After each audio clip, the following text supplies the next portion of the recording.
السلام علیکم دوستوں، آج آپ کے سامنے ایک اور نئی ویڈیو کے ساتھ حاضر ہوئے ہیں۔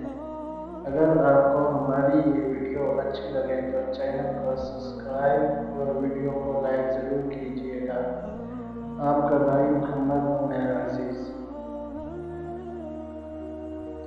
حدیث شریف، نبی کریم صلی اللہ علیہ وسلم نے فرمایا، جس نے تم میں سے قربانی کی تو تیسرے دن وہ اس حالت میں صبح کرے کہ اس کے گھر میں قربانی کے گوشت میں سے کچھ بھی باقی نہ ہو۔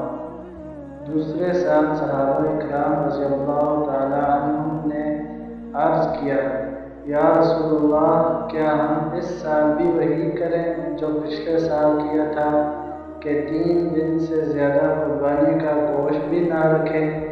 حضرت صلی اللہ علیہ وسلم نے فرمایا کہ اب کھاؤ، کھلاؤ اور جمع کرو۔